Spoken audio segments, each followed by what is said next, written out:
मथा छा लिखी छा लिखां छा लिखी छा लिखां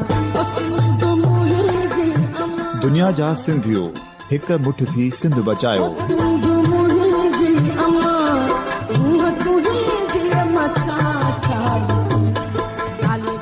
सिंध जो क़ौमी आवाज़ radio voice of Sindh London.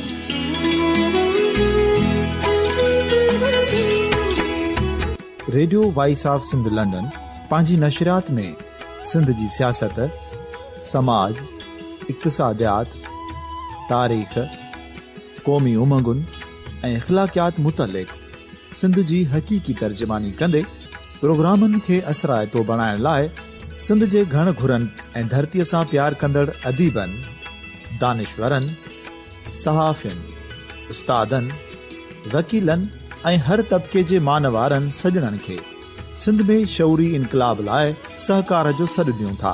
अचो त गॾिजी सूफ़ियुनि ऐं संतनि वारी सिंध जो ओज हिक मुठ थी वरी वापसि आणण वारे सफ़र जा साथारी बणिजऊं।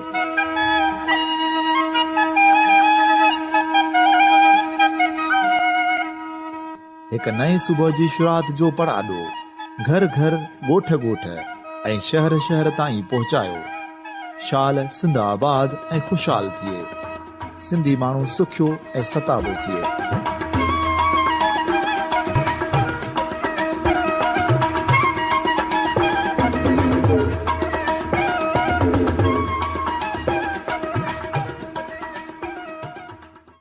Radio voice of Sindh London जे प्रोग्राम ख़बरुनि जी दुनिया में आओ अव्हांजो मेज़बान फाज़िल चन्ना अॼु जो अहम ऐं ताज़ियूं ख़बरूं ऐं सुर्ख़ियूं साण करे हाज़िर ख़िदमत आहियां। सभ खां पहिरीं अहम ख़बरुनि ते नज़र विझंदा था हलूं। दड़ो मां असां वटि अहम ख़बर आहे त दड़ो में जयप्रकाश कुमार सां 62 माण्हुनि जी इज्तमाही ज़ियादती ख़िलाफ़ सिंध जो शऊर जागी पियो। सिविल सोसाइटी एहतिजाजी रैली कढी जवाबदारनि खे सख़्त सज़ा ॾियण जो मुतालबो करे छॾियो आहे। तफ़सील मूजिबि सिविल सोसाइटीअ जे सॾ ते अदीब जामी चांडियो, बेदल मसरूर, पुनल सारियो, ज़ुल्फ़कार क़ादरी, शौकत ज़रदारी, नवाज़ ख़ान ज़ौर, महेश कुमार, जाफ़र मेमन, ज़ुल्फ़कार, रमेश गुप्ता, मुख़्तियार ज़ौर, समी बलोच ऐं ॿियनि जी अॻवानीअ में 100 माण्हुनि सरकारी इस्पताल खां ज़बरदस्त एहतिजाजी रैली कढी जेका दड़ो पुल ते धरणे में तब्दील थी वई। उन मौक़े ते सिंध जे लेखक ऐं अदीब जामी चांडियो ख़िताब कंदे चयो त जयप्रकाश सां थियल ज़्यादतीअ जे जवाबदारनि खे सज़ा ॾियारण लाइ अॼु दड़ो में सिंध जो शऊर जागी पियो आहे। जवाबदारनि दड़ो जे 100 नौजवाननि जूं एतिराज़ जोगियूं वीडियो भरियूं आहिनि। अहिड़नि दहशतगर्द अनासिर खे फाईअ ते लटकायो वञे। हिन चयो त केस जे चोथें जवाबदार अमर जुमानीअ खे हिकदमि गिरफ़्तार करे मोबाइल ऐं संदसि कंप्यूटर जो समूरो रिकॉर्ड तहवील में वरितो वञे। ॿी सूरत सॼे सिंध अंदरि भरपूर एहतिजाज जो सिलसिलो शुरू कयो वेंदो। सीनियर सहाफ़ी महेश कुमार चयो त जयप्रकाश जे रेप केस में संदसि वीडियो रिकॉर्ड कंदड़ सहाफ़त जो लिबास पहिरींदड़ अमर जुमानीअ जे मुलवस हुअण ते आऊं दड़ो जे अवाम खां माफ़ी वठां थो। हिन चयो त जवाबदारनि खे फांसी ॾेई दड़ो जे माण्हुनि सां इंसाफ़ कयो वञे। एंकर शौकत ज़रदारी चयो त दड़ो में केतिरनि ई प्रकाश जहिड़नि नौजवाननि सां वॾो ज़ुल्म थियो आहे। हर नौजवान सां थियल ज़्यादतीअ जो अज़ालो थियणु घुर्जे। समाजी अॻवान पुनल सारियो ख़िताब कंदे चयो त दड़ो में गॾु थियल 100 माण्हुनि इहो साबित कयो आहे त हितां जा माण्हू बाशऊर आहिनि ऐं हर ज़ुल्म ऐं ज़्यादतीअ ख़िलाफ़ हिकु आवाज़ आहिनि। हिन चयो त जयप्रकाश रेप केस जे मुख्य जवाबदार अमर जुमानीअ खे पुलिस अञा ताईं गिरफ़्तार न करे सघी आहे। बीमार ज़हनियत जे ख़तरनाक जवाबदार खे फौरन गिरफ़्तार कयो वञे। जिसलफ चेयरमैन नवाज़ ख़ान ज़ौर ख़िताब कंदे चयो त वॾेरनि सिंध जी फुरलुट करण खां पोइ सिंध जे मज़लूम अवाम जी इज़त ऐं नफ़्स सां खेॾे रहिया आहिनि। मज़लूम प्रकाश समेत ॿियनि केतिरनि ई प्रकाशनि सां थियल हर ज़्यादतीअ जो हिसाब वठंदासीं। सिंध जे नामवर लेखक ऐं सियासी अॻवान ज़ुल्फ़कार क़ादरी चयो त प्रकाश सां वॾो ज़ुल्म थियो आहे। वाक़े जे चोथें 62 जवाबदार अमर जुमानीअ खे फौरन गिरफ़्तार करे सख़्त सज़ा ॾिनी वञे। दड़ो जे नौजवान सहाफ़ी हबीबुल्लाह मेमण चयो त दड़ो गैरतमंदनि जो शहर आहे। केतिरनि ई शरीफ़ माण्हुनि जे नौजवाननि खे ब्लैकमेल करण लाइ संदुन सवें वीडियो भरियूं वयूं आहिनि। इज़त नफ़्स मजरू थियण जे ख़ौफ़ सबबि शहरी साम्हूं नथा अचनि। असां हर मज़लूम माण्हूअ सां गॾु आहियूं। बैरिस्टर अख़्तर ख़िताब कंदे चयो त दड़ो में केतिरनि ई प्रकाश सां ज़्यादतियूं थियूं आहिनि। हर मज़लूम माण्हूअ सां गॾु आहियूं। सहाफ़ी सूफ़ी नूर मोहम्मद शाह ख़िताब कंदे चयो त दड़ो जे सहाफ़िन हर ज़्यादती ख़िलाफ़ आवाज़ उथारियो आहे। केतिरनि ई नौजवाननि सां ज़्यादतियूं थियूं आहिनि, उन्हनि खे बि जांच में शामिल कयो वञे। बैरिस्टर रमेश गुप्ता ख़िताब कंदे चयो त दड़ो में सिंध जे शऊर जो हिकु हंधि गॾु थियण उन ॻाल्हि जो वाज़े सबूत आहे त असां प्रकाश समेत समूरनि ज़्यादतीअ जो शिकार माण्हुनि सां गॾु आहियूं। दड़ो जे नौजवान अब्दुल कयूम सुमरो ख़िताब कंदे चयो त नौजवाननि सां थियल ज़्यादतियुनि खे हाईलाइट करण ते असांखे धमकियूं मिली रहियूं आहिनि। असां हक़ ऐं सच जो आवाज़ बुलंद कंदा रहंदासीं। एहतिजाजी धरणे दौरान सिंध जे नामियारे शाइर ऐं क़ौमी रागी बेदल मसरूर सिंध जे सरमोड़ शाइर शेख अयाज़ इब्राहिम मुंशी ऐं मोहम्मद ख़ान मजीदीअ जे मज़ामती शाइरी ॿुधाए मुज़ाहिरीन ऐं शहरिन खे जज़्बाती करे छॾियो। उन दौरान हर तरफ़ जवाबदारनि खे फाही ॾियो जा नारा लॻी रहिया हुआ। उन मौक़े ते एजाज़ अख़्तर मेमण, तलत आकाश भट्टी, डॉक्टर अब्दुल्ला हरेजो, इमदाद पठान, खलील शाह, डॉक्टर अब्दुल ख़ालिक मेमण, अब्दुल करीम सुमरो, खलील चांडियो, अल्ताफ़ जतोई ऐं ॿिया अॻवान गॾु हुआ। अहम सुर्ख़ी असां वटि आहे त भिरिया रोड में 3 घर भाती ज़िबह करे क़तल, लाश रखी धरणो हयो वियो। ॻोठ जमाल मरियम में भाउरनि कारह में भेण, संदसि मुड़ुस ऐं सस खे गोलियूं हणण खां पोइ ज़िबह करे छॾियो। पुलिस मक़तूल कूंज मरी, नूर अहमद मरी ऐं बेगम मरीअ जा लाश खणी पोस्टमार्टम बाद वारसनि हवाले कया। वारिस 3 लाश भिरिया सिटीअ बाईपास ते रखी धरणो हणी वेही रहिया। ॿिन्ही पासे सवी गाॾियूं बीही रहियूं। वारसनि जो मुतालबो हो त क़ातिलनि खे गिरफ़्तार करे सख़्त खां सख़्त सज़ा ॾिनी वञे। इस्लामाबाद मां असां वटि अहम ख़बर आहे त सिहत जे आलमी इदारे WHO जे जारी कयल अंगनि अखरनि मूजिबि दुनिया जे अधु इंसानी आबादी सिहत जी सहूलतुनि खां वांझियल आहे। हिकु ॾींहुं अॻु सिहत जे आलमी ॾिहाड़े जे मौक़े ते जारी कयल WHO जे अंगनि अखरनि मूजिबि हिन वक़्तु तक़रीबन दुनिया जी अधु आबादी सिहत जी सहूलतुनि खां महरूम आहे। रिपोर्ट मूजिबि दुनिया जे 12% आबादी पंहिंजी कमाई ऐं घर जे ख़र्चनि जे 10% बजेट पंहिंजे इलाज ते ख़र्च करण ते मजबूर बणियल आहे। उन ॾिस में सिहत जे आलमी इदारे जे वेबसाइट ते जारी कयल अंगनि अखरनि में ॿुधायो वियो आहे त दुनिया जा 10 करोड़ खां वधीक माण्हू इंतिहाई ग़ुर्बत बावजूदु सिहत जे सहूलतुनि लाइ पंहिंजी आमदनीअ जो घणो हिसो ख़र्च करण ते मजबूर आहिनि। आलमी इदारे मूजिबि सिहत जे सहूलतुनि जो फ़ुक़दान रुगो ग़रीब ऐं पोइते पियल ख़ितनि ऐं मुल्कनि जो मसइलो न आहे, पर हीउ पूरी दुनिया जो मसइलो आहे। WHO जी रिपोर्ट में चयो वियो आहे त यूरोप खां लातीनी अमरीका ऐं एशिया खां अफ्रीका ताईं समूरनि ख़ितनि में इलाजी सहूलतुनि जी अणहूंद आहे। रिपोर्ट में इदारे दुनिया जे हुकूमतुनि ऐं अवाम खे अपील कई आहे त हू सिहत बाबति इलाज जूं सहूलतूं मुहैया करण लाइ WHO जो साथ ॾियनि। यादि रहे त पाकिस्तान समेत सॼी दुनिया में 7 अप्रैल ते सिहत जो आलमी ॾींहुं मल्हायो वेंदो आहे। 1948 ईस्वीअ में गॾियल क़ौमुनि जे क़याम तहत सभ खां पहिरीं सिहत जो आलमी इदारो जोड़ियो वियो हो। मिठीअ मां असां वटि अहम ख़बर आहे त थर जे पीपल्स पार्टी अॻवाननि PTI में शमूलियत लाइ शाह महमूद कुरैशी सां राब्ता शुरू करे छॾिया आहिनि। उन ॾिस में ज़रियनि खां मालूम थियो आहे त PP थरपारकर जे अहम अॻवाननि पार्टीअ में अरबाब ग्रुप जे अहम अॻवाननि जी शमूलियतुनि बैदि ईंदड़ आम चूंडुनि में सीट न मिलण वारे इम्कान सबबि PTI जे क़यादत सां राब्ता तेज़ करे छॾिया आहिनि। अहिड़नि PP जे अहम अॻवाननि में थर जूं अहम शख़्सियतूं अॻूणो सेनेटर गुल मोहम्मद लाट, MNA पीर नूर मोहम्मद शाह जीलानी, अॻूणो MPA इनायत राहिमो, अॻूणो तहलके नाज़िम रईस अब्दुल गनी खोसो, मोहम्मद ख़ान लुंड ऐं ॿिया शामिल ॿुधाया वञनि था, जेके अलॻि अलॻि सबबनि करे पार्टीअ जे मर्कज़ी तोड़े मक़ामी क़यादत खां नाराज़ आहिनि। ज़रियनि मूजिबि अॻूणे सेनेटर गुल मोहम्मद लाट काफ़ी सालनि खां पार्टी क़यादत पारां नज़र अंदाज़ करे ख़ामोश रहण बैदि न रुॻो फलाही सरगर्मियुनि ज़रिए थर अंदरि सरगर्मियूं वधाए छॾियूं, पर पीपी जे दौर में सियासी दोस्त ऐं हाणोके पीटीआई जे वाइस चेयरमैन मखदूम शाह महमूद कुरैशीअ सां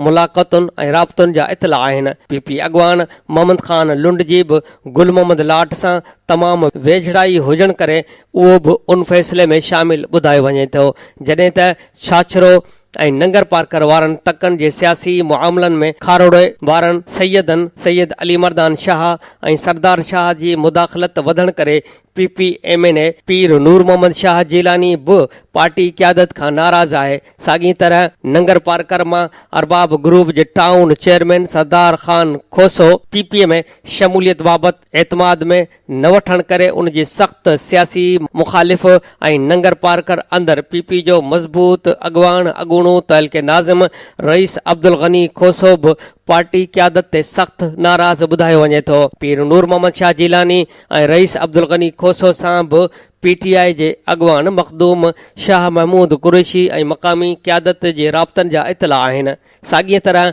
अरबाब ग्रुप सां तालुक़ रखंदड़ समाज सुधारक अली अकबर रहमू खे PPA में शामिल करण वारे मामले ते एतमाद में न वठण तां छाछरो जी अहम सियासी शख़्सियत अॻूणो MPA इनायत रहमू पुण PP क़यादत खां नाराज़ ॿुधायो वञे थो, जंहिंजी पुण PTI क़यादत सां राब्तनि जा इतला आहिनि। ॼाणायल PP अॻवान थर अंदरि ज़ाती तौरु वॾी सियासी कुवत सम्झिया वञनि था, जिन जी PPA खे अलविदा करण वारो इम्कानी फ़ैसिलो ईंदड़ चूंडुनि में थर अंदरि PPA लाइ वॾो सियासी इम्तिहान साबित थी सघे थो, छाकाणि त थर ऐं उमरकोट ज़िले अंदरि अरबाब ग्रुप, फंक्शन लीग ऐं ॿियूं जमायतूं बि सीट एडजस्टमेंट तहत PTI जूं इतिहादी आहिनि, जंहिं करे ईंदड़ चूंडुनि में चोटीअ जे मुक़ाबलनि जा इम्कान आहिनि। सूबो दौरो मां बि असां वटि अहम सुर्ख़ी आहे त सूबो देरो भरिसां ज़मीन तां झेड़ो नौजवान क़तल, 4 ॼणा ज़ख़्मी थी पिया आहिनि। कच्छ जे केटी कनौरी थाणे जे हद में झेड़े में गोलियूं लॻण सबबि नौजवान सजाद लक क़तल थी वियो। औरत सनण लक, मुरीद लक, ग़ुलाम हुसैन भट्टी, हैदर भट्टी ज़ख़्मी थी पिया। लाश ऐं ज़ख़्मी सिविल अस्पताल मुंतक़िल कया विया आहिनि। मक़तूलनि जे भाइरनि जो चवणु हो त केटी कंवर पुलिस बासर नज़ीर जमाली ऐं सॻियूं चेयरमैन असांजो भाउ मारायो आहे। मक़तूल ज़मीन असांजी आहे, रिकॉर्ड मौजूदु आहिनि। हैदराबाद में अहम सुर्ख़ी आहे त हैदराबाद में परेशानियुनि खां तंग थी पीरसन पाण खे बाहि ॾेई छॾी। लतीफ़ाबाद में घरेलू परेशानियुनि सबबि 52 सालनि जे हफ़ीज़ पेट्रोल हारे बाहि ॾेई छॾी। वारिस हफ़ीज़ खे ॻणतीअ जोगी हालत में सिविल अस्पताल खणाई आई। ॻणतीअ जोगी हालत में खेसि कराची मुंतक़िल कयो वियो आहे। अहम सुर्ख़ी असां वटि आहे त बारड़ो शाख में किरी पियो, माउ बचाईंदे जान ॾेई छॾी। कोट लालू भरिसां दरिया ख़ान मरीअ में 6 सालनि जो नींगर सिकंदर खोसो अमर जी शाख में किरी पियो। माउ अमीन ख़ातून पुट खे बचाईंदे शाख में टिपो ॾिनो त इहा बि ॿुॾी वई। टोबन माउ जो लाश हथ करे वरितो आहे। मासूम नींगर जो लाश न मिलियो। ॻोठ में कोहराम मची वियो आहे। इलाइक़े में ॾुख जी लहर पखिड़िजी वई आहे। माउ पुट सां गॾु दवा वठण वञी रही हुई त मौत जो शिकार थी विया। नींगर जे लाश जी ॻोल्हा जारी आहे। गढ़ी यासीन मां बि असां वटि अहम सुर्ख़ी आहे त गढ़ी यासीन में उरुड़ीअ सबबि 4 ॾींहंनि अंदरि 4 मासूम बारड़ा फौत थी विया। 1 साल जी साइमा, 2 सालनि जो शोएब ऐं 2 महीननि जो ज़ोएब फौतियुनि में शामिल आहे। ॻोठ अलीजान जाफ़रीअ में सदर जाफ़री फौत सिहत खाते नोटिस ई न वरितो। जुॾे भरिसां बि उरुड़ीअ जी वबा पखिड़िजी वई। 10 बारड़ा मर्ज़ में वठिजी विया। मासूम फज़ल, असद, रहमान, मोहम्मद ख़ान, समीना, एहसान ऐं शहमीर मर्ज़ में मुब्तला थी विया। उरुड़ीअ बचाव लाइ का बि टीम न पहुती। थरड़ी मोहबत लॻ बि उरुड़ीअ सबबि 3 वरनि जो बारड़ो फौत थी वियो।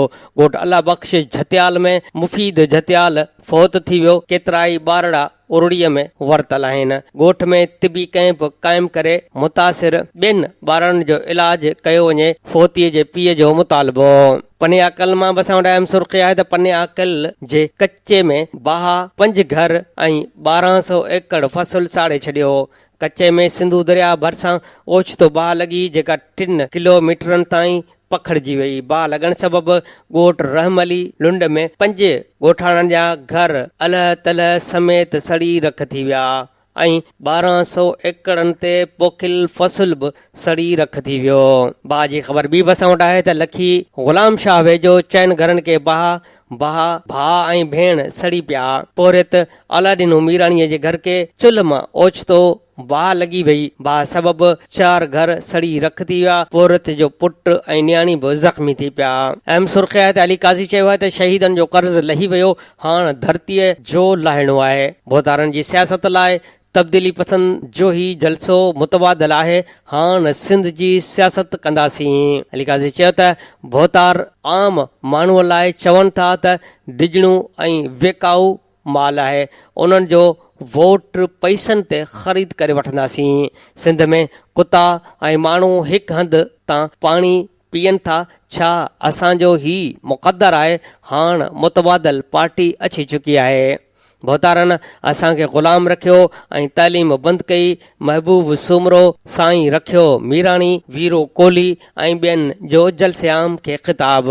ठठो मां असां वटि अहम ख़बर आहे त सिंध जे अदीबनि, दानश्वरनि, लेखरनि, मुहक़िक़नि ऐं तारीख़दाननि सिंध जे नई अदावत लाइ सिंध जे घण घुरनि खे किरदारु अदा करण लाइ सॾु ॾींदे चयो आहे त सिंध जे नई अदावत में ई पाकिस्तान ऐं बरसग़ीर जो जियापो आहे। शाह इनायत अदबी फोरम पारां प्रेस क्लब ठठो जे सहकार सां मुहक़िक़, तारीख़दान, अदीब ऐं हारिन जे हक़नि जी हासिलात लाइ जिदोजहद कंदड़ अज़ीम इंसान हमज़ा अलवी शख़्सियत ऐं फ़िक्र जे उनवान सां प्रेस क्लब ठठो में सेमिनार मुनक़िद कयो वियो। सेमिनार खे ख़िताब कंदे हमज़ा इल्वी फाउंडेशन जे सरबराह ज़ैन इल्वी चयो त सरमाएदारी निज़ाम सॼे मुल्क में मज़बूत आहे, हारिन ऐं पोरितनि खे उजूरो बि सही नथो ॾिनो वञे। अमानुल्लाह शेख चयो त हिकु सोचियल सम्झियल साज़िश तहत नादरा वारनि खे धारिन आबादकारीअ खे गैर क़ानूनी तौर ते क़ौमी सुञाणप कार्ड ठाहे ॾियण लाइ टास्क ॾिनो वियो आहे।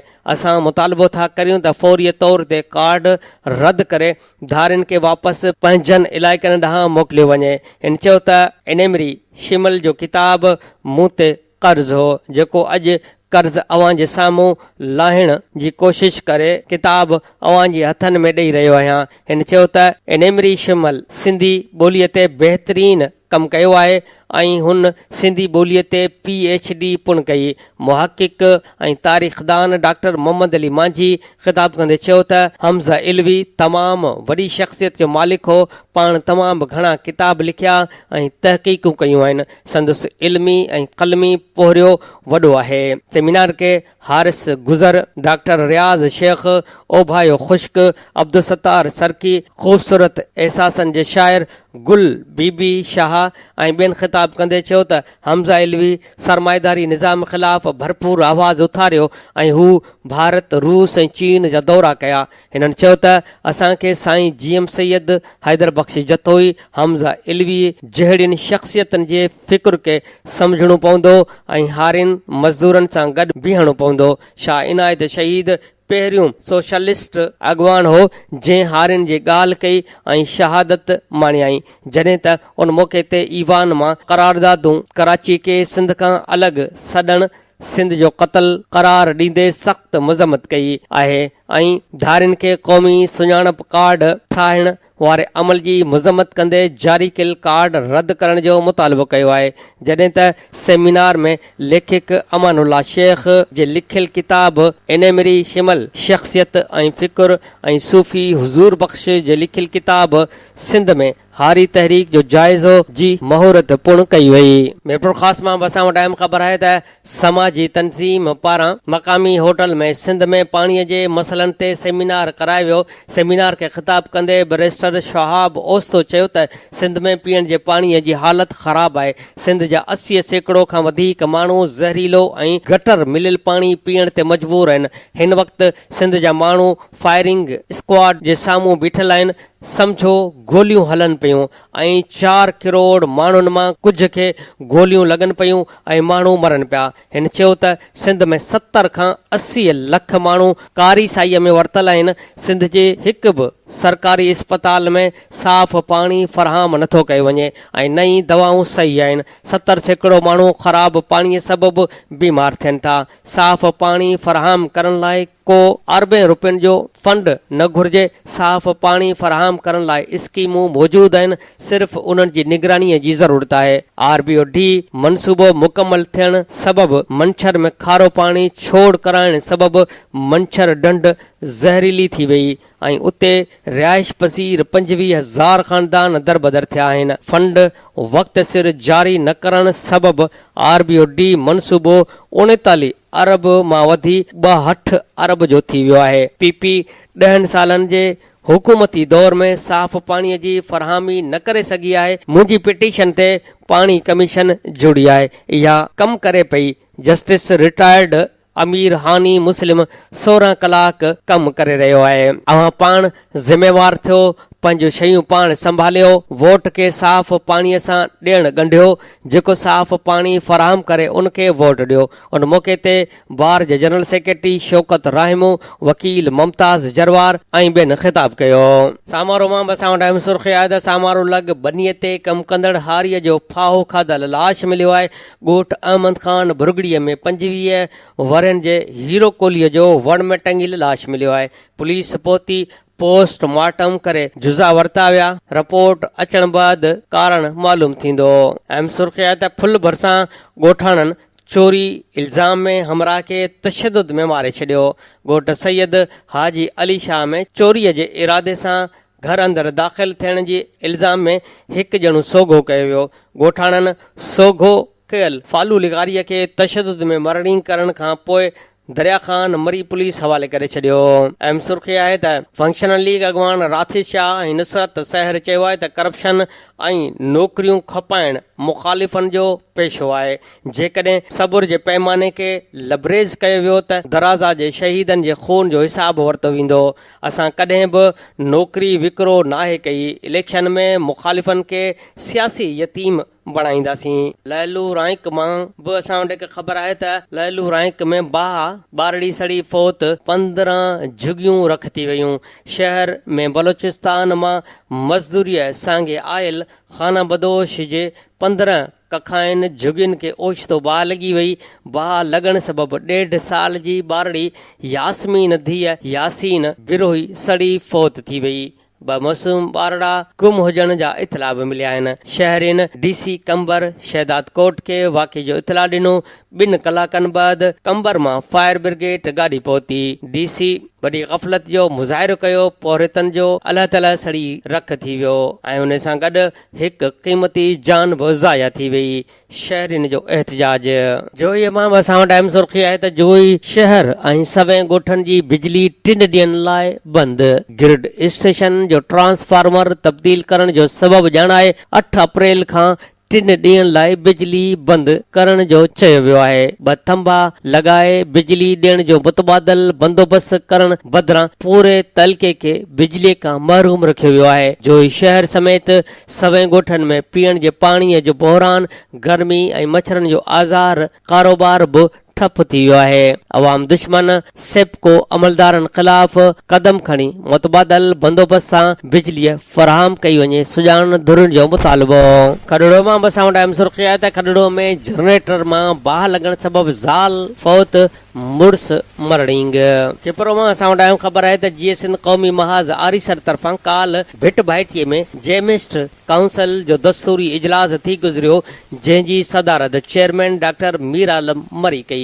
उन मौक़े ते इजलास में खंबियल कारकुननि जी आज़ादीअ समेत उन्हनि खे अदालतनि में ज़ाहिर करण जो मुतालबो कंदे मीर आलम मरी चयो त जस्कम आदम तशद्दुद जी बुनियाद ते पुरअमन सियासी जदोजहद करे रही आहे, जंहिंजी का बि अस्करी तंज़ीम कान्हे ऐं न ई कंहिं बि SLA या SRA जहिड़ियुनि तंज़ीमनि सां को तालुक़ आहे। इजलास में जस्कम कारकुननि ख़िलाफ़ रियासती इदारनि पारां थींदड़ कार्रवाइनि ऐं घरनि ते चढ़ाइनि जी मज़म्मत कई वई ऐं चयो वियो त पुरअमन सियासी जदोजहद करणु जमहूरी हक़ आहे। मीर आलम मरी चयो त सिंध अंदरि पाणीअ जे तशवीशनाक खोट वारी सूरत हाल जो सख़्त नोटिस वठी मसइले जो तकिड़ो हल कढियो वञे।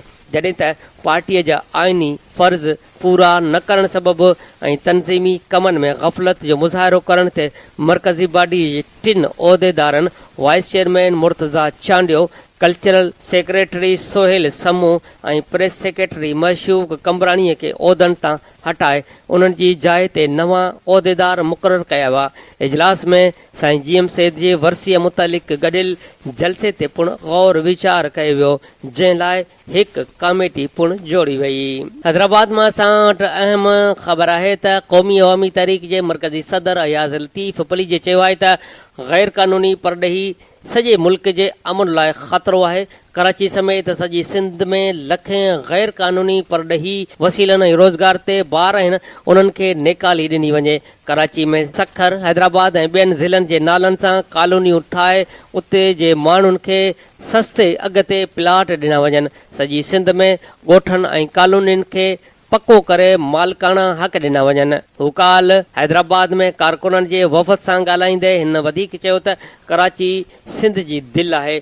जनापुर जा ख्वाब ॾिसंदड़नि कराची ऐं सिंध खे धार चवण जा इस्तलाह ठाहिया। कराची ईअं सिंध आहे जीअं लाहौर, पंजाब, कोयटा, बलूचिस्तान, पिशावर, ख़ैबर पख्तूनख्वा आहे। कराची ऐं सिंध खे धार चवण जनापुर जी साज़िश जो हिसो बणिजणु आहे। उन करे कराची ऐं सिंध खे धार चवण बंदि कयो वञे। कराची समेत समूरनि ज़िलनि में क़दीमी ॻोठ ऐं कॉलोनियूं रेगुलाइज़ न आहिनि, उन करे उते तरक़ियाती कम बि नथा कराया वञनि। समारोह मां असां वटि अहम ख़बर आहे त अवामी तहरीक जे मरकज़ी अॻवान डॉक्टर रसूल बख्श ख़ासकिली चयो आहे त वफ़ाक़ी हुकूमत तरफ़ां पाणी पॉलिसी ठाही पई वञे, जंहिंमें सिंधू दरिया ते कालाबाग डैम ऐं ॿियनि डैमनि ठाहिण जो मनसूबो जोड़ियो पियो वञे।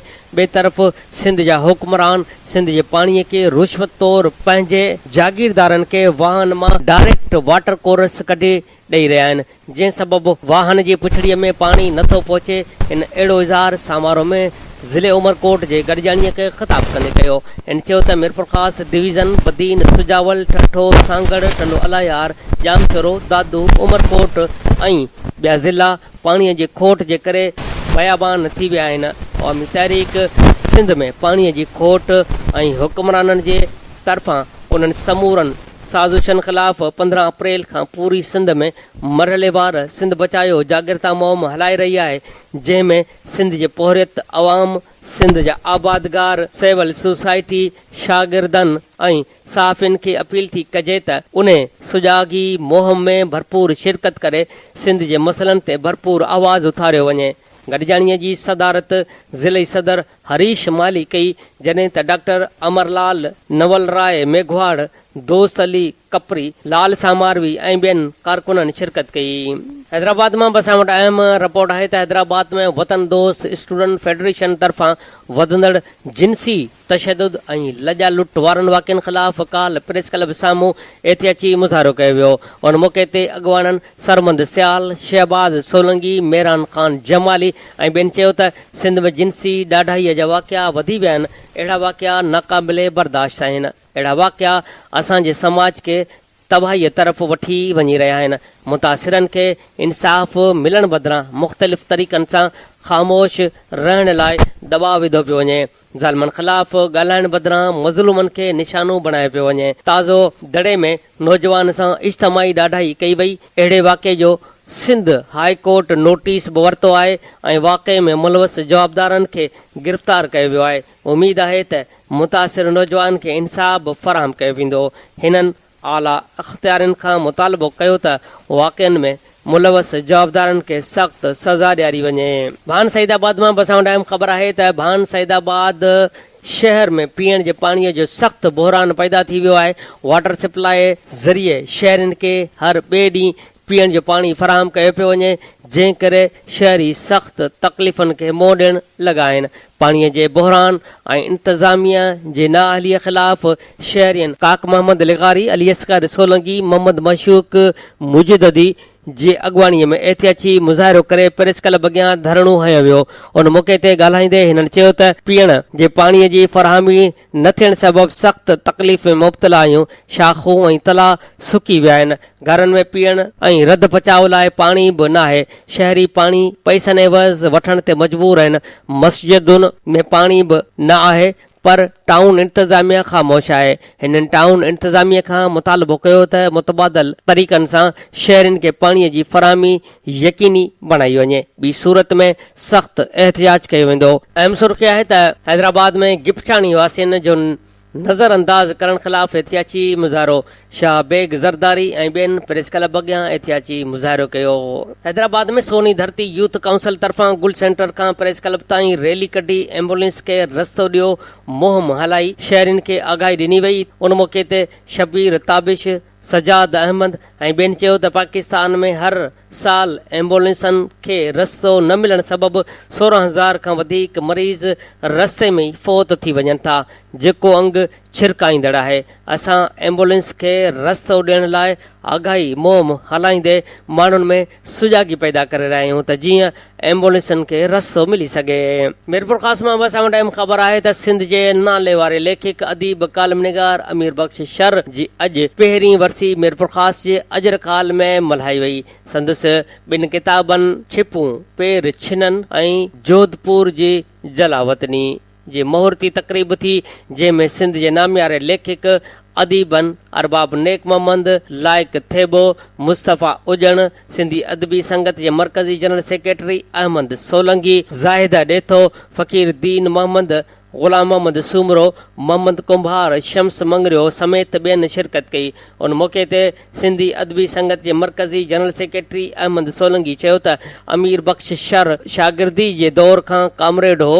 हिन धरतीअ जे मिसकीन मज़लूम माण्हुनि लाइ जिदोजहद कई। नौकरीअ में अचण खां पोइ संदसि लिखणनि ज़रिए अवाम जी ख़िदमत जारी रखी। संदसि मज़मून ॾाढा पसंदि कया वेंदा हुआ। संदसि लिखण जो अंदाज़ ॾाढो बहितर हो। जॾहिं त नौकरीअ मां रिटायर थियण बैदि हिन समाजी कमु शुरू कया ऐं लिखण जो सिलसिलो जारी रखियो। संदसि विछोड़ सां तमामु वॾो नुक़सानु थियो आहे। प्रोफेसर लाइक थेबो चयो त अमीर बख्श जी ॿोली अहिड़ी त प्यारी हुई जो असांखे इहा सिखणु खपे। संदसि ॻोठाणी ॿोली में लिखियलु आर्टिकल सिंध में तमामु घणा पसंदि कया वेंदा हुआ। शमीम मरी चयो त अमीर बख्श शर पंहिंजे लिखणनि में सिंध जे ॻोठनि जी ॻाल्हि कई, हारियुनि नारियुनि जी ॻाल्हि कई। अमीर बख्श जा किताब पढ़ण खां पोइ पंहिंजो पाण खे बहिराड़ीअ जो महसूसु कबो आहे। हारी अॻवान फ़कीर दीन मोहम्मद चयो त अमीर बख्श सिंध जो वतायो फ़कीर हो ऐं पंहिंजो पाण खे अमीरो सॾींदो हो। हू सिंध सितह जो माण्हू हो। हलीम बाग़ी चयो त अमीर बख्श मुनफ़रद लेखक हो। अहिड़ा लेखक सिंध में घटि माण्हू आहिनि। अरबाब नेक मोहम्मद चयो त मुंहिंजो हिन सां पुराणो तालुक़ो तमामु सुठो लेखक ऐं बहितरीन इंसान हो। संदसि विछोड़े सां सिंध जी सान्यावंद तबिके जो वॾो नुक़सानु थियो आहे। घण पासाई शख़्सियत हो। हर वक़्तु जिदोजहद में रहण वारो शख़्स हो। अहम सुर्ख़ी आहे त खोखरापार रूरल हेल्थ सेंटर में अमले ऐं सहूलियतुनि जी खोट। 1991 में डिस्पेंसरी मां रूरल हेल्थ सेंटर जो दर्जो मिलियल इस्पताल खे सिंध हुकूमत विसारे छॾियो। इस्पताल में लेडी डॉक्टर वैक्सीनेटर समेत अल्ट्रासाउंड एक्सरे ऐं ॿियनि टेस्टुनि जी सहूलियत जी खोट आहे। सहूलियतूं न हुअण करे ॿुरहारी औरतूं ऐं ॿिया मरीज़ ॻाटे टोड़ किराया भरे 70 किलोमीटर परे उमरकोट वञनि था। समाजी अॻवाननि ऐं रहवासियुनि मुतालबो कयो त मसइलनि बाबति सिहत खाते खे आगाह कंदा रहिया आहियूं, पर मुतालबा हिन वक़्त ताईं हल न थिया आहिनि। हिननि मुतालबो कयो त मसइलनि जे हल लाइ फौरी तौर क़दम खयां वञनि। Radio voice of Sindh London जे प्रोग्राम ख़बरुनि जी दुनिया में हाणे अव्हां जे समातुनि जे नज़र कंदो थो हलां अॼु जो अहम चूंड कालम। अॼु जो अहम चूंड कालम तहरीर कयो आहे रहमत अली तुनियो। उनवान आहे डॉक्टर दीपक बि जड़तू मुक़ाबले जो मुतासिर आहे। रहमत अली तुनियो पंहिंजे कालम में लिखे थो त हू अकेलो फ़र्द हो जेको घर जो चरखो हलाईंदो हो। हू त रुगो दोस्त सां सलाह मशवरे लाइ मिलण वियो हो। खेसि कंहिं अण थियणीअ बाबति को वहम ऐं गुमान में ई न हो। हू त बसि उन लाइ ॿिए शहर वियो हो त जीअं इहा जांच करे ॾिसे त उते रोज़गार कीअं रहंदो। जॾहिं हैदराबाद साइट जे फतेह चौक ते दोस्त सां मिलण वियो त हिकु SHO जे अॻवाणीअ में सादन कपिड़नि सां पुलिस पार्टी पहुती खेसि शरीफ़ पंवर धाड़ेल संदुसि सिर जो अघु 25 लख मुक़ररु हो सम्झी गिरफ़्तार करे लाकब करे छॾियो। सुञाणप कराइण जो खेसि को बि मौक़ो न ॾिनो वियो, न ई वरी खांसि नालो पुछियो वियो। बदमस्त पुलिस अहलकारनि मथसि फायरिंग शुरू करे ॾिनी। संदुसि खाबी जंग खे गोलियुनि सां छिले छॾियो। 12 गोलियूं संदुसि खाबी जंग में हयूं वयूं ऐं 3 साॼी जंग में ऐं वधीक गोलियूं साॼी बांह ते फायर कयूं वयूं। अहिड़ीअ तरह हाफ फिराए ऐं फुल फिराए वारो इंसानियत दुश्मन इस्तलाह जोड़े पुलिस ॾोह जे ख़ात्मे जो डाड़ू हणंदी रही। ॾोहनि जे ख़ात्मे ऐं अमुन जे क़याम लाइ पुलिस जड़तू मुक़ाबिलो करे केतिरनि ई माण्हुनि खे सॼी ॼमार लाइ अपाहच बणाईंदी रही। सो हिन सां बि साॻी कार थी। हू को बदनाम ज़मान धाड़ेल शरीफ़ पंवर न हो। हू माण्हूअ जो हयातियूं न खसींदो हो। हू त माण्हुनि जे ओंजनि ते मरहम पटी कंदो हो। संदुसि जिस्म खे सुस्त कंदड़ बीमारियुनि खे ठारींदो हो। हू त माण्हूअ खे सिहत बख़्शींदो हो। हू मसीहाई पेशो रखंदड़ डॉक्टर हो, पर खेसि माण्हुनि जी ख़िदमत करण जे ॾोह में गोलियुनि सां परूण कयो वियो। पुलिस मौक़िफ़ इख़्तियार कयो त हू बदनाम धाड़ेल शरीफ़ पंवर आहे, जंहिंखे फायरिंग जे ॾे वठ में गिरफ़्तार कयो वियो। मुक़ाबले में संदसि टोले जा 2 साथी मारिया विया ऐं 2 ज़ख़्मी कया विया। इंसाफ़ त हिकु ख़्वाबु आहे जेको हिन ई ॿियनि कमज़ोरनि खे मिलणो न आहे। जॾहिं सफ़ाई पेश करण जो मौक़ो ॾियण बिना खेसि ज़ुल्म जो निशानो बणाए वियो त पोइ उते इंसाफ़ त हिकु सराब आहे। उनखे ज़ुल्म जी इंतिहा न चइजे त ॿियो छा चऊं, जो सुञाणप जी शाहिदी पेश करण खां सवाइ डॉक्टर खे 13 महीना तहवील में रखियो वियो। खेसि कॾहिं बि कंहिं मजिस्ट्रेट आॾो बि पेश न कयो वियो। बसि ईअं ई खेसि न कयल ॾोह जी सज़ा ॾिनी वई। हाफ फिराए बाबति ख़बरूं हलण बैदि संदसि घरवारी सिंध हाई कोर्ट में गिरफ़्तारीअ खे चैलेंज कयो, पर खेसि कहिड़ी ख़बर हुई त भवाइती कहाणीअ जी इहा त अञा शुरूआत आहे। ख़बर पवण बैदि हूअ जॾहिं सिविल इस्पताल हैदराबाद पहुती त हिन पंहिंजे वर खे ॻणतीअ जोगी हालत में ॾिठो, जंहिंजा कपिड़ा रत में ॻाढ़ा थियल हुआ। इस्पताल जे बेड ते पियल बेसत जिस्म खेसि ॾिसी माइटनि खे उहो पिए सोचियो त छा माण्हुनि जी ख़िदमत जो फल इहो आहे जेको खेसि ॾिनो वियो आहे। अञा ॻाल्हि रुगो उते दंग नथी थिए। डॉक्टर जे जड़तू मुक़ाबले बैदि संदसि घरवारी सुञाणप लाइ हिकु हंधि खां ॿिए हंधि हुतां खां हिते डुकंदी रही। सुञाणप कार्ड, डोमिसाइल ऐं ॿिया दस्तावेज़ ॾेखारींदे मिनथूं कंदी रही त हूअ धाड़ेल शरीफ़ पंवर न आहे। जेकॾहिं शक आहे त DNA ज़रिए सुञाणप कराए ॾिसो, पर पुलिस ऑफिसर हुआ जेके मञनि न। खेसि उहो चई कढी छॾींदा हुआ त हूअ बदनाम ॾोहारी आहे, खेसि मरण ॾियो। डॉक्टर जे घरवारीअ खे कहिड़ियुनि ॾुखाइनि मां गुज़रणो पियो। मतलबु छा गुज़री हूंदी। एतिरे ताईं जो खेसि हैदराबाद कोर्ट में दाख़िल कयल शुरूआती दरख़्वास्त तां बि हथु खणणो पियो, पर हिन हार न मञी। हिन ॿीहर कराचीअ में नई दरख़्वास्त दाख़िल कराई। मामले जी जांच लाइ सूबाई घरू वज़ीर सोहेल अनवर सियाल नोटिस वरितो, जंहिं बैदि डॉक्टर मथां दाख़िल केस ख़तमु कया विया। हू मासूम साबित थियो, पर हू ॿिन्ही जंगुनि खां मज़ूर थी वियो ऐं उथण जहिड़ो बि न रहियो हो। ॿियनि जो इलाज करण जे लाइक़ त न रहियो, पर एतिरे क़दुरु जो हू पंहिंजे इलाज लाइ बि भटकंदो रहियो। पर उन बावजूदि हिन ऐं संदसि घरवारी हिमत न हारी। संदसि हुकूमत मदद न कई, पर हिननि पंहिंजा हड़ई वसीला कमु आणे इलाज पे करायो आहे। सुर्ख़ सलाम आहे जोड़े जे हौसले खे, जेको अहिड़ी हालत में बि पंहिंजी मोहबत खे ताक़त बणाए जीअंदो रहियो आहे। हां ॿ अधु कंदड़ इहो वाक़ियो को नओं न आहे। ठीक 3 साल अॻु 10 अप्रैल 2015 ते जॾहिं डॉक्टर दीपक जेको कराचीअ जे इलाइक़े कोरंगीअ में क्लिनिक हलाईंदो हो, हैदराबाद जे साइट वारे इलाइक़े में फतह चौक ते दोस्त लाइ मिलण वियो हो त खेसि पुलिस खंबे सफ़ाई वठण बिना गोलियुनि जो खाज बणाए छॾियो हो। उन वाक़े में दीपक बची त मौजज़ाने तौरु वियो, पर उन वाक़े संदसि ज़िंदगीअ जा ख़्वाब भोरा भोरा करे छॾिया, हिकु हिकु पल खे भयानक बणाए छॾियो। इहा त डॉक्टर दीपक ऐं संदसि घरवारी सुनीता खे ख़बर हूंदी त उहे केतिरी न पीड़ा मां गुज़री रहिया आहिनि। इहा केॾी न बेहसी आहे जो डॉक्टर दीपक सां गॾु ॿिनि ॿियनि ज़िंदगियुनि संदसि घरवारी ऐं ॿार जो मुस्तक़बिल दाव ते लॻायो वियो। इहा बेहसी जी इंता आहे जो कंहिं बेॾोहीअ जी ज़िंदगी तबाह करण बैदि संदसि सार बि न लधी वञे। 3 साल अॻु घरू वज़ीर सोहेल अनवर सियाल दीपक जे वारसनि सां वाइदो कयो हो त मुलवस अहलकारनि ख़िलाफ़ कार्रवाई कई वेंदी, पर अॼु ॾींहं ताईं उन्हनि पुलिस अहलकारनि ख़िलाफ़ कार्रवाई त न थी सघी, पर दीपक जे इलाज लाइ बि का मदद न कई वई आहे। थियण त ईअं घुरिबो हो त उन ॾोह जेको पुलिस खाते दीपक खे हाफ़ फिराए करे कयो में घटि दीपक जे इलाज लाइ ज़िमो खयो वञे हा, पर हिननि पारां उहो बि न थी सघियो। जॾहिं उन वाक़े जो ज़िम्मेवार पुलिस खातो पाण आहे जंहिं दीपक वारे वाक़े बाबति एतिराफ़ बि कयो आहे, त पोइ छा इहा हुकुमराननि जी ज़िम्मेवारी नाहे त संदसि इलाज कराइनि। दीपक जे वारिसनि मूजिबि 3 वरनि जे अरसे में दीपक जा कुल 21 नंढा ऐं वॾा ऑपरेशन थी चुका आहिनि। उन बावजूदि संदसि तबियत सुधरनि बदिरां ख़राब थियण लॻी आहे।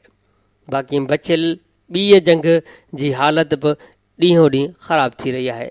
संदसि इलाज परॾेह में मुमकिन आहे, पर उहो सिंध सरकार जे वाहिर बिना संदुनि वस में नाहे त उहे उतां इलाज कराए सघनि।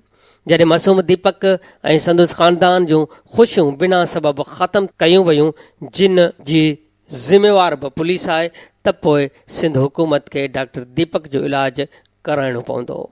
इहा त दीपक जे ख़ानदान जी मासूमियत आहे त उहे वरी बि हुकूमत खे अपील कनि था त संदुनि बहार कई वञे। इहो दीपक खे अहिड़ी हालत में पुॼाइण वारनि जो ज़िम्मो आहे त संदसि इलाज कराइनि, ऐं उहो दीपक जो इंसानी हक़ बि आहे त हुकूमत संदसि इलाज परॾेह मां कराए।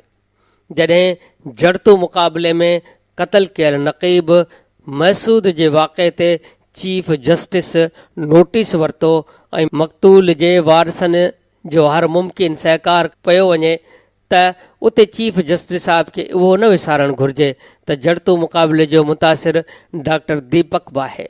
संदसि इलाज हाणे रुगो परॾेह मां ई मुमकिन आहे।